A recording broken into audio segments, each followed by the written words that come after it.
Sesaat lagi Anda akan mendengarkan program Renungan Sahabat Seperjalanan bersama Pendeta Wendy Pratama. Selamat mendengarkan.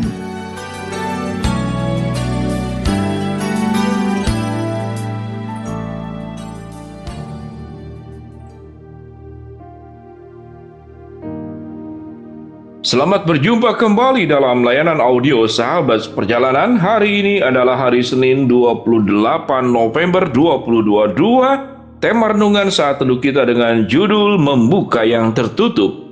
Firman Tuhan terambil dalam Lukas pasal 1 ayat yang ke-13. Demikian bunyi firman Tuhan.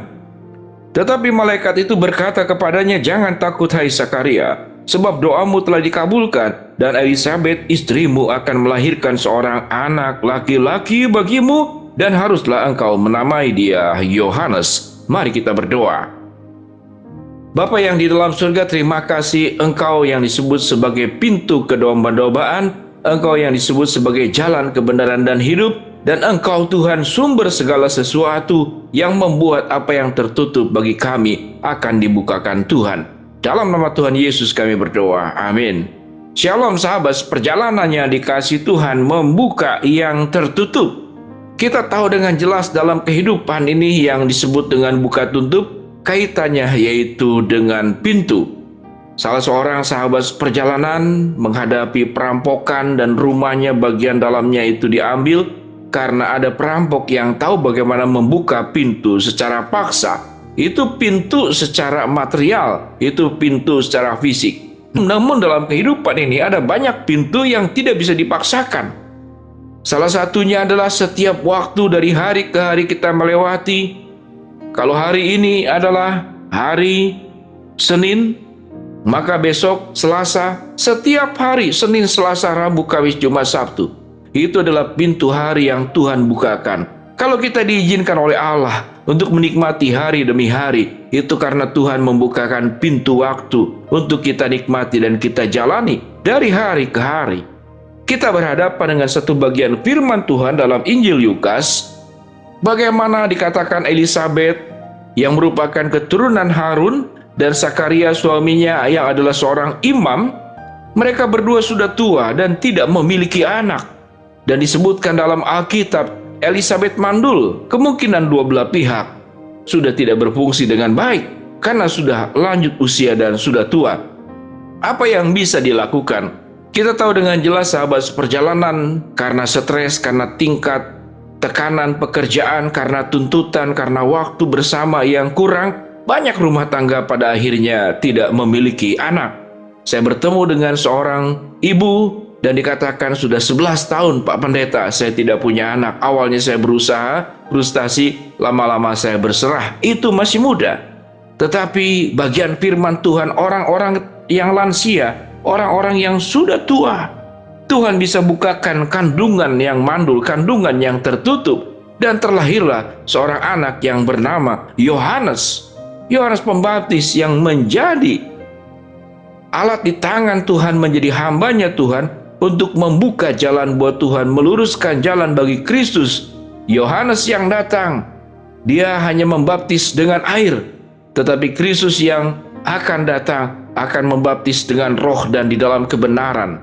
Sahabat seperjalanan yang dikasih Tuhan, apa yang mustahil bagi manusia itu tidak mustahil buat Tuhan. Namun ada sebuah pertanyaan. Tatkala saya berdoa, dia berdoa, kami punya iman yang sama, mengapa yang satu diberikan dan yang satu tidak diberikan?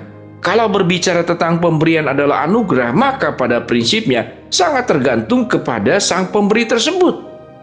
Apakah Allah memberi atau tidak?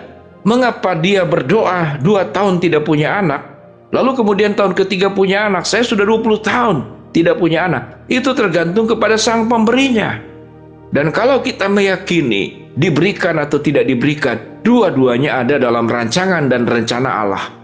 Kalau ada keluarga yang kemudian 3 tahun tidak punya anak, tahun keempat memiliki, maka itu juga adalah rencana Allah. Kalau ada keluarga yang sampai kemudian masa tuanya pun tidak punya anak, maka itu pun adalah anugerahnya dari Tuhan. Kalau ada yang kemudian belasan tahun kemudian punya anak, itu pun adalah anugerahnya Tuhan. Ada yang kemudian kandungannya subur daripada suaminya juga, anaknya banyak. Saya pernah bertemu dengan satu keluarga, jumlah anaknya sampai 17. Sangat luar biasa, sahabat seperjalanan. Itu pun adalah anugerahnya Tuhan. Sahabat seperjalanan, kalau kita mempelajari dan mempercayai bahwa setiap langkah, setiap keputusan Tuhan, setiap kebijaksanaan Tuhan ada dalam rencananya Tuhan, dan kita mempercayai rencananya Tuhan, maka Tuhan sedang bekerja melalui hidup kita. Sama dengan Yohanes. Mengapa Yohanes diizinkan lahir di masa tua daripada Zakaria dan Elizabeth? Karena firman Tuhan katakan, Yohanes akan dipakai oleh Allah menjadi besar di hadapan Tuhan. Dia tidak minum anggur, dia akan dipenuhi oleh roh dan kuasa dari Elia. Dia akan dipakai oleh Allah untuk membalikkan hati-hati bapa yang sudah meninggalkan anak kembali kepada anaknya, dan mengembalikan anak-anak kembali kepada bapa, dan membuat orang-orang durhaka menjadi orang-orang yang hidup dalam kebenaran. Maka ada rencana Allah tatkala sesuatu diberikan kepada setiap kita masing-masing. Sahabat seperjalanan, sewaktu kita mencoba memahami apa anugerah-anugerah baik Allah yang ada dalam kehidupan kita yang saat ini pegang, apakah kita pernah bertanya yang kita miliki, apa rencana Allah di dalam setiap hak kepemilikan yang kita punya semuanya? Biasanya jarang. Yang dilakukan adalah kita menikmati setiap anugerah Tuhan untuk kita dan juga dengan cara-cara kita. Pernahkah kita bertanya apa anugerah Tuhan? Setiap pintu-pintu yang sudah dibukakan, yang dianugerahkan kepada setiap sahabat seperjalanan, apakah saya sudah menggunakannya sesuai dengan kehendak Allah, benar di mata Tuhan? Atau sesungguhnya bahwa rencana dan kehendak Allah itu setiap kita masing-masing meminggirkannya, tidak dipikirkan, tidak dikorelasikan, tidak dihubungkan dengan kehendak Allah? Yang bertata dalam diri kita hanyalah kehendak pribadi kita.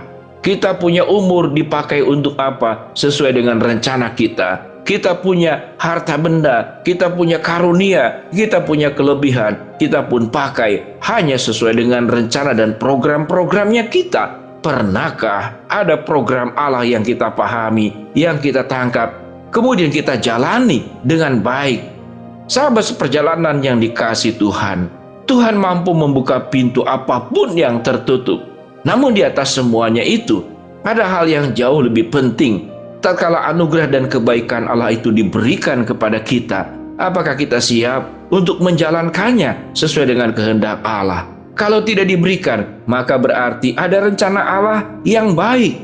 Sahabat seperjalanan, kalau kita melihat anak dan cucu kita memasuki kuliah, dia mengambil jurusan tertentu, maka tidak mungkin semua jurusan dia ambil. Dia akan fokus kepada satu hal.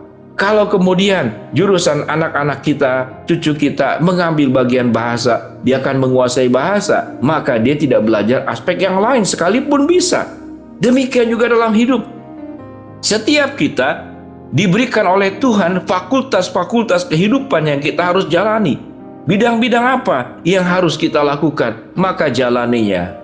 Dengan demikian sahabat seperjalanan, biarlah kita boleh mempercayai tidak ada pintu yang tertutup. Tuhan mampu membukakannya. Namun setelah pintu terbuka dan apa yang kita harapkan didapatkan, sebuah pertanyaan, apakah kita jalani sesuai dengan kehendak Allah, atau sesungguhnya hanya kehendak kita, dan kehendak kita yang bertata di atas hidup kita? Biarlah perenungan ini boleh menolong kita memahami tentang maksud kehendak Allah dan memahami Tuhan mampu membukakan pintu yang tertutup.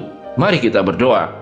Bapa yang di dalam sorga, hamba berdoa buat sahabat seperjalanan yang sedang sakit, Tuhan jamah sembuhkan. Sahabat seperjalanan yang sedang menghadapi masalah, Tuhan bukakan jalan. Sahabat seperjalanan yang sedang memohon berharap sesuatu, Tuhan akan kabulkan dengan cara dan waktunya Tuhan.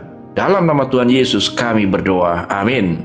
Shalom sahabat seperjalanan, ingatlah Tuhan Maha Kuasa dan Tuhan punya kehendak di atas kehidupanmu, amin.